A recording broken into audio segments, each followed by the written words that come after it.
What's up everyone, Nima here, and I'm back with yet another review of a game you may not have heard or a game you may not have played yet on the Nintendo Switch. I'm going to be talking about Sword of Elpisia.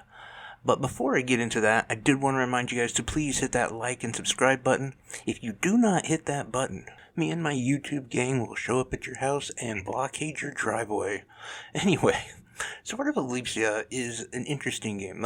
This is a game that was designed for somebody who liked JRPGs. The creators themselves said, hey, we want people who like JRPGs to play this game. That's not ultimately a bad thing, although it does kind of come off as less than authentic. You can't fault developers for having a direction before they actually make the game, although I will say the game does get pretty tropey, but there is some bright spots. I mean, don't get me wrong.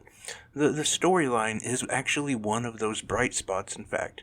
You start off as your main character, Aldo, and you're a repairman. You work on these things called magic tools, and essentially these things range from having the ability to repel monsters, to pump water, to even mind control. So these things run the gambit of functionality.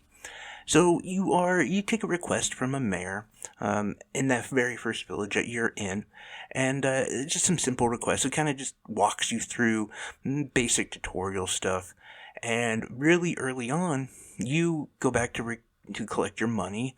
And by the way, they always call it awards instead of rewards, which I think is really kind of funny.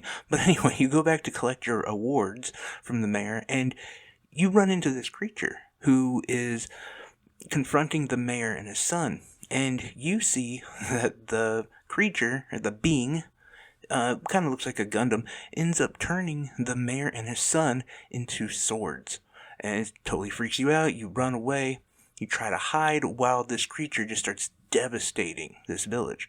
You run into a little girl named Alice, and you decide, even though you can't hide from this creature, you're going to set up a trap. You pull the creature into this house, or near this house, and then you set up a massive explosion, destroying the house, destroying everything. Well, destroying everything but the creature. The creature gets away, and you then find out that the house that you destroyed was in fact Alice's house, and she lived on her own, no parents, no family, no nothing, and so you enter into this sort of contract with her, where you have to protect her and find a safe place for her to live, because she has nowhere to go. And this kind of ultimately unfolds the story into the point where, at some point, and I'm not ruining anything, but let's just say she becomes a very instrumental part of the team. And from there, the game gets rather tropey. Every village you go to, as you're looking for another safe place for her to live, yet you're also kind of trying to low-key follow this being, but every place you go to, you end up talking to some head honcho or some innkeeper or someone who has a request, and it seems small enough, but then it ends up being a bigger request. And as you go to a dungeon and you explore the dungeon, you find the big baddie who's ruining the village or the town, and you find out it's somehow connected to the being or to magic tools and magic weapons and all that stuff. And that's pretty much how the game plays out from there on. And that's typical JRPG. There's nothing wrong with that. It is what it is, and that's great. It's actually tried and true formula, and it usually breaks down to, well, what kind of stories are happening in these villages. And for the most part, I'm happy to report that they do a really good job of making these stories very interactive, and they, engage you into the game and make you actually care. Now, the only thing is, when I say tropey, though, your main character, Aldo, the guy you play as, he's that reluctant hero type. He doesn't want to be doing any of this stuff, and he's cold and calculating. Very much like that, late 90s, hey, we're gonna make a main character who's like Cloud, but not Cloud. And ever since Cloud, that's how most of the JRPG main characters are. They're too cool for the area, but, they'll still be engaged. And it doesn't make sense, by the way, with someone like Aldo, who is a repairman. He has no real, experience as a mercenary or a bodyguard. he's a repairman. And every time he goes to these villages, he enters into these contracts where he's like, hey, let us stay here, give us some food or whatever, and we'll work for you. And they're like, okay, that's cool. After you I don't know, pick fruit for us or whatever, then can you handle the monsters and the things that are destroying this village? That would be like if my, like, heating and air guy came over, fixed my AC, and I'm like, hey, by the way, there's a Rottweiler in the backyard, can you go handle that? And it would be perfectly acceptable, and it's not. So, like, and I understand why they have to do that, right? Like, they have to tie in the magic sword, magic tools in with the main character, and that's probably an okay way to do it, but it's just, it's tropey, that's all. And, it excels past that to some of the, I don't know, questionable female characters, which always bothers me too about JRPGs, where, like, you're gonna fight evil, but the female characters half the time are, they're submissive, they're kind of weak. And look, it's not me, like, trying to virtue signal, like, misogyny or something. No, I'm saying, you're gonna go fight the ultimate evil.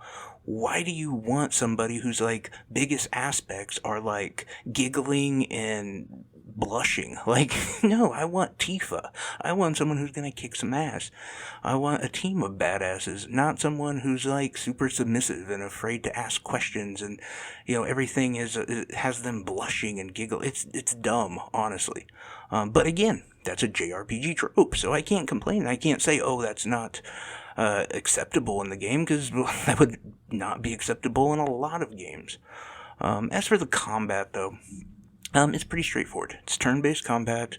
You have your skills. The one thing I do think is pretty cool is, like, the equipment itself will change your element. So you can go from, like, water to fire to earth, and all that is based on your equipment, which I think is pretty cool. The dungeons as well. Like, I found out after doing some research that these kind of games were kind of lackluster, and they really put a lot more effort into making, like, the dungeons more than just, like, little mazes. Like, they're interactive, and there's a little bit more to them than what they were before, and you can tell that the team who worked on this actually tried, and that's what's important. It definitely is. Like, I don't want to completely crap on it, and I don't want to completely crap on, like, the JRPG thing, because it's not like I love that style of game. I'm just saying, I think we've came a long way in, like, the last decade, and this one really is an homage to, like, the traditional JRPG, which is fine, except for some of those, like, glaring issues seem to really come through now that you go back and play something that is so traditional. Not to mention, the game is really linear. I leveled up to level 30 in, like, an hour and a half, which is crazy. Like, if any of you are grinders and JRPG fans, the fact that you could get to 30 in an hour and a half is insane. And I really didn't try that hard. There is something called an integral tube, which you can turn on, and you can, like, pretty much summon monsters, and you can sit there and grind for quite a while. But that wasn't even the issue. It was how much XP you got. You just got, like, tons and tons of XP. In fact, like, being somebody who's used to, like, Shin Megami Tensei 5, I was getting, like, 500-600 XP when all I needed was 3,000 to gain another level, and I'm like, well, I'm gonna keep grinding until this gets lower and lower, because in most JRPGs, you just keep grinding until, like, you're literally fighting, like, 20 to 30 bosses, or 20 to 30 enemies before you even gain a level, and so it just kept going and going, and I ultimately, like, out-leveled myself to the rest of the game, and that's my thing. Like, I think this is a decent game. I think, like, if you just plow through JRPGs, or you don't have the money to, like, pay for, like, anything higher, because this one's, like, $15, and you're out of JRPGs, or you just kind of want to dip your toe in, like, I think it's fine. Like, it's not a bad game. My issue is there's just, like, so many other JRPGs that are better than this, that are relatively in that same price range. But I do think, like, the character design is really good, and I do like where the game's going. It has a good direction to it. There's a lot there, and I do appreciate a lot of that. I appreciate some of the, like, bosses and the enemies, and definitely the design, and I can't say this enough, because I sound like I was way too harsh on it, but I do like the formula of going from village to village and being enthralled in the story. Like, there's a lot to speak for that. Not to mention, I like the ease of life kind of functions on it. Like, there's an idiot button, as I call it, where there's like this blinking light that shows you where you're supposed to go. I appreciate that kind of thing, especially in a JRPG where you grind and you kind of forget like what you were doing, and you can easily like explore. Although in this game there's not a lot of exploring. Now, there's quite a few side quests, but they're just, you feel like you're still in a cage. Like, it is more linear than a lot of other JRPGs, but yeah, I would say it's decent. Like, if I was going to give it something out of 10, I would give it like a 6 out of 10. 6.5. I think it's good. It's fine. And especially for the price. I remember telling Trotty, I was like, this feels like a game that was designed for the phone. And yeah, it's like it's hollow. Like, it's missing a soul. And that sounds weird, I know, but that's my take on it. I don't know if you guys have played it. Let me know if you disagree. I'm definitely open to any sort of criticism. But anyway, guys, I appreciate you. Have a good one.